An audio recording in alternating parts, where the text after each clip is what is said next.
Što biste vi promijenili u Požegi, odnosno što mislite da nedostaje Požegi? U Požegi nedostaje dvorana za sport, nogomet recimo, jedna veća.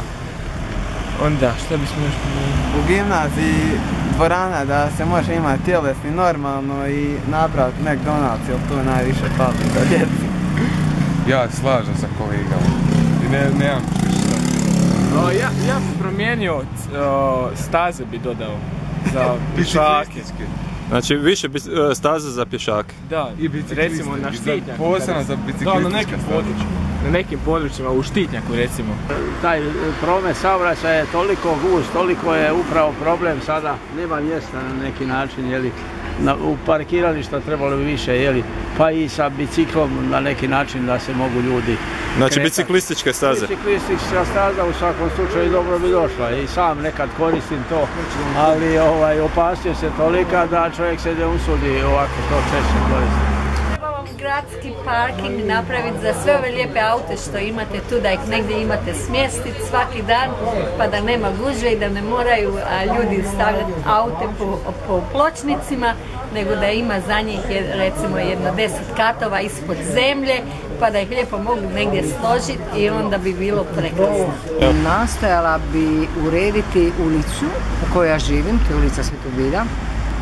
Znači, to je ulica koja se nalazi u prvoj zoni, odmah iznad glavnog trga, u kojoj nemate ni pješačke staze, nemate zapravo neke elementarne osnovne uvjete koje bi trebali imati ulica u prvoj zoni. To što se tiče baš onog grada, a s obzirom da sam ovih dana angažirana na ovoj novoj, na prikupljanju potpisa za referendum za biranje ljudi imenom i prezimenom u Sabor, zapravo me fascinira jedna malodušnost, inertnost ljudi i to svih uzrasta. I stvarno se pitam što bi trebalo se dogoditi da ljudi stvarno budu aktivniji. Požegi je dosta pseći park. Zašto? Kao u Brodu. Evo vidiš zašto. Da ne moramo po gradu hodati. Maks. Požegi nedostaje kino. Jer se vi sjećate kina? Sjećam se, bila sam jedan put u tom kinu i nakon toga se zatvorilo. Koji ste vi zadnju predstavu gledali tamo? Pogledala sam samo jednu, to je bila ta koja se sad ne mogu sjetiti jer je to jako davno bilo. Da recimo ima više kafića sa nekom drugačijom glazbom, manje ovih kafića s narodnjacima. Najprvo, političari ne znaju vladati. Šta voli, da se promijeni sve, imaju ljudi raditi. Znači posao za ljudi. Posao da šta. To će promjena policija imati. Isto, sve isto. Što biste voljeli od sadržaja da ima u gradu, a da sad trenutno nema? Pa ovo što ruše zelenilo, evo sad gledam onu ulicu Pavla Radića, sve je to porušeno, a tolike godine to raste i sad odjednom to sve uništiti. Da se popravi skate park, da nove šetnice, ovo što se radi, to je lijepo.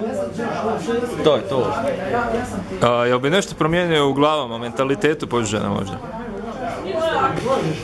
Pa ne znam šta kažem. Pa malo ono. Ne znam. Vi momci imate neke svoje ideje, što biste promijenili u Požegi?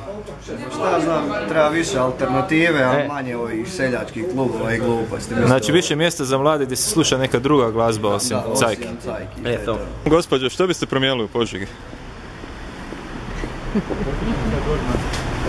Kad bi ja mogla, povećala bi broj zaposlenih. Kako bi to napravili? Pa da se ponovo otvori proizvodnja koja je uništena u Požegi, Končar, Sloga i ostalo. Samo radna mjesta, da imaju ljudi gdje raditi, da se zaposle i da mogu normalno živjeti. Jel imate neku ideju kako bi se to moglo učiniti? Ne znam. Nek otvaraju obrte. Znači rješenje je otvaranje obrta? Da. Jedino to.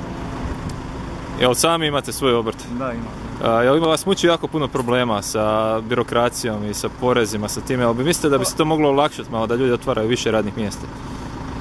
Pa mislim da birokracija nije problem toliki, sve mi se treba držati. Znači mislite da nije problem, ali bi se mogle neke olakšice za obrtnike napraviti? Pa uvijek. Znači bi ipak više radnih mjesta? Pa sigurno da da.